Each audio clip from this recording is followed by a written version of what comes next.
Hi friends, welcome to தங்க கணிதம். இப்போ இந்த டிஆர்பி எக்ஸாம்ஸ் அதுக்கப்புறம் டிஎன்பிசி ஸோ இந்த எக்ஸாம்ஸ்லாம் வந்து ப்ரிப்பேர் பண்ணுறவங்களுக்கு நல்லாவே தெரியும். தமிழ் எலிஜிபிலிட்டி டெஸ்ட் அப்படின்னு ஒன்று இருக்குது, ஓகேங்களா? ஸோ இந்த எக்ஸாம் வந்து வெரி வெரி இம்பார்ட்டண்ட். ஏன்னா இந்த எக்ஸாம் வந்து நீங்கள் கிளியர் பண்ணாதான் அடுத்து உங்களுடைய நெக்ஸ்ட் பேப்பர் 2 சம்டைம்ஸ் பேப்பர் 3 இருந்துச்சுன்னா அந்த பேப்பர்ஸ் எல்லாமே வந்து எவாலுவேட் பண்ணுவாங்க. ஓகே, ஸோ அப்போது தமிழ் எலிஜிபிலிட்டி டெஸ்ட் வந்து கண்டிப்பாக வந்து பாஸ் பண்ணணும் அப்படிங்கிற ஒரு சிச்சுவேஷன் இருக்குது, ஓகேங்களா? ஸோ அவங்களுக்கு வந்து இந்த வீடியோ ரொம்ப ரொம்ப யூஸ்ஃபுல்லாக இருக்கும். அதில் மெயினாக பார்த்தீங்கன்னா தமிழில் பெரும்பொழுதுகள் அப்படின்னு இருக்குது. ஸோ இதுலேருந்து ஒரு கொஸ்டின் வர சான்சஸ் இருக்குது, ஓகேவா?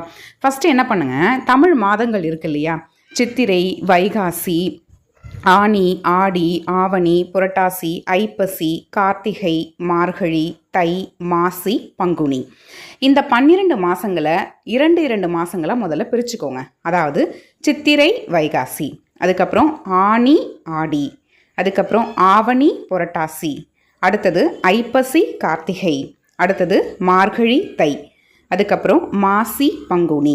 ஓகே, இந்த மாதிரி 2 மாதமாக பிரிச்சுக்கோங்க. இதில் முதல் 2 மாதங்கள் இருக்குது பாருங்கள், சித்திரை, வைகாசி, இதனுடைய பெரும்பொழுது இளவேநீர் காலம். அடுத்தது ஆனி, ஆடி, முதுவேநீர் காலம். அடுத்தது ஆவணி, புரட்டாசி, கார்காலம். அடுத்தது ஐப்பசி, கார்த்திகை, குளிர்காலம். அடுத்தது மார்கழி, தை, முன்பனி காலம். அடுத்தது மாசி, பங்குனி, பின்பனி காலம்.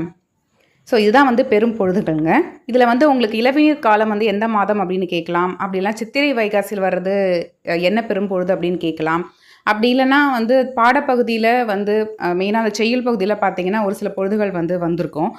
ஃபார் எக்ஸாம்பிள் பார்த்தீங்கன்னா முல்லை நிலம் இருக்கு இல்லையா, ஸோ முல்லை நிலத்தில் பார்த்தீங்கன்னா கார்காலம் இருக்கும். ஸோ இந்த மாதிரி வந்து கொஸ்டின்ஸில் வர சான்சஸ் இருக்குது. ஓகே, ஸோ அதனால் நல்லா ப்ரிப்பேர் பண்ணுங்கள். இன்னும் உங்களுக்கு இந்த மாதிரி தமிழ் எலிஜிபிலிட்டி டெஸ்ட்டுக்கு ரிலேட்டடான வீடியோஸ் உங்களுக்கு வேணும் அப்படின்னா கமெண்ட்டில் எஸ் அப்படின்னு டைப் பண்ணி சொல்லுங்கள், ஓகேங்களா? இந்த வீடியோ உங்களுக்கு யூஸ்ஃபுல்லாக இருந்திருக்கும் அப்படின்னு நான் நம்புகிறேன். வீடியோ பிடிச்சிருந்துச்சுன்னா லைக் பண்ணுங்கள், கமெண்ட் பண்ணுங்கள், உங்களோட ஃப்ரெண்ட்ஸ்க்கும் ஷேர் பண்ணுங்கள்.